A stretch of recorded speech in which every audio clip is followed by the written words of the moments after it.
Hello guys, welcome back to our channel. నేను మీ పర్వీన్. ఈ రోజు చూడండి, మా ఇంట్లో అయితే మంచి చేపల కూర అన్నమాట. ఇదైతే తోక చేపలతో ఉల్లి పొరకలు వేసి మా మమ్మీ ఇగురు చేసేసింది ఈ రోజు. ఇంకెందుకు లేటు, రెసిపీలకు వెళ్ళిపోదామా. ఫస్ట్ చూడండి, ఇవైతే తోక చేపలు. వీటినే తోక చేపలు అంటారు అనమాట. చూడండి ఎంత పొడుగ్గా ఉన్నాయో. ఇవైతే సముద్రపు చేపలు అన్నమాట. ఇవి జనరల్ గా చాలా టేస్టీగా ఉంటాయి. చూడండి వీటి పళ్ళు, అమ్మో కొరికేస్తాయేమో బతికుంటే, అసలు భలే ఉన్నాయి. జనరల్ గానే సీ ఫుడ్ అంటే రిచ్ ఇన్ ఒమేగా 3 ఫ్యాట్స్ అన్నమాట. సీ ఫుడ్ లో తప్ప ఎక్కడ ఆ ఫ్యాట్ దొరకదు మనకి, ఒమేగా 3 ఫ్యాటీ యాసిడ్స్ అన్నమాట. సో ఖచ్చితంగా సీ ఫుడ్ ని వారంలో ఒక్కసారైనా తినడానికి ట్రై చేయండి. బాడీకి తగినట్టు అన్ని మినరల్స్ మనకి అందిస్తాయి.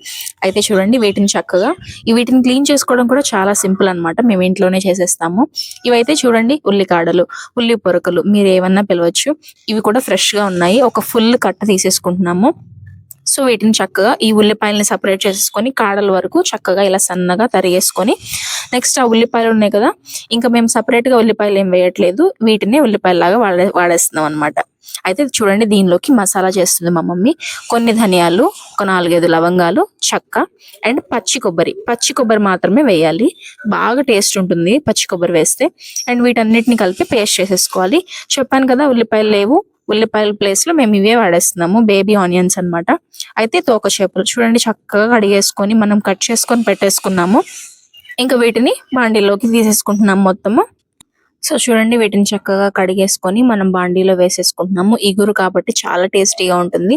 మనం లైట్ గా కలుపుకోవడానికి ఉంచుకుంటాం అంతే. అయితే చూడండి ఉల్లి పొరకలు వేసేస్తున్నాం, ఉల్లికాడలు అన్ని వేసేసుకున్న తర్వాత నెక్స్ట్ ఉల్లిపాయలు. అసలు ఇవి ఎంత ఘాటు ఉన్నాయో గైస్, బేబీ ఆనియన్స్ అయినా కూడా కళ్ళు మామూలుగా ఏడుస్తూ కూర్చున్నాను నేనైతే కట్ చేస్తూ.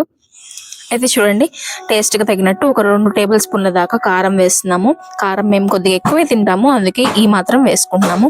అయితే కొద్దిగా ఒక చిటికెడు పసుపు అండ్ ఒక టేబుల్ స్పూన్ ఆయిల్ అన్నమాట. ఈ ఆయిల్ వేయడం వల్ల ముక్కలు బాగా ఉడుకుతాయి అన్నమాట తొందరగా. అంతే చూడండి ఎంత కలర్ఫుల్ గా కనిపిస్తుందో. ఇందులోకి అల్లం వెల్లుల్లి పేస్ట్ వేస్తున్నాం ఒక 2 టేబుల్ స్పూన్ల దాకా. ఇందాక మనం చేసి పెట్టుకున్న పచ్చి కొబ్బరి, ధనియాలు, లవంగ, చెక్క ఆ పేస్ట్ అన్నమాట. సో ఇంకా మేము ఎటువంటి గరం మసాలాలు వాడట్లేదు. సో ఈ పచ్చి కొబ్బరి పేస్ట్ మొత్తాన్ని వేసేస్తాం. అస్సలు ఎంత టేస్టీగా ఉంటుందంటే గైస్, మీరు అస్సలు నమ్మలేరు. ఒక 4-5 పచ్చిమిర్చి చీలికలు, ఇలా పొడుగ్గా చీలికలుగా వేసుకుంటే బాగుంటుంది. నెక్స్ట్ అయితే కల్లుప్పు, సీ సాల్ట్ అంటారు కదా. సో ఈ కల్లుప్పు వేస్తే కరిగిపోతుంది, చాలా బాగుంటుంది కూడా టేస్ట్. సో మీరు కూడా ట్రై చేసేయండి. ఇలా చేతులతోనే మొత్తం మసాలాలన్నీ ఆ చేపలకి పట్టేలాగా మంచిగా మసాజ్ చేస్తాం అనమాట. ఇలా చేతులతో కలుపుతుంటేనే మనం కూర వండేసినట్టుగా మంచి అరోమా వస్తుంది. అసలు చూడండి మసాలాలు మొత్తం ఆ చేపలకి పట్టుకొని చక్కగా కుక్ అవుతాయి అన్నమాట. ఒక్కసారి స్టవ్ మీద పెట్టేసామంటే చూడండి ఇలా వాటర్ కనిపిస్తున్నాయి కదా. సో ఈ వాటర్ మీకు తగినట్టు, మీ షేర్వా ఉంటుంది కదా, అన్నంలో కలుపుకోవాలనుకుంటే ఉంచుకోండి లైట్ గా. ఈ రోజుకి ఇంతే గైస్, మళ్ళీ ఇంకో మంచి రెసిపీతో కలుద్దాం. వీడియోని లైక్ చేసి సబ్స్క్రైబ్ చేసుకోండి.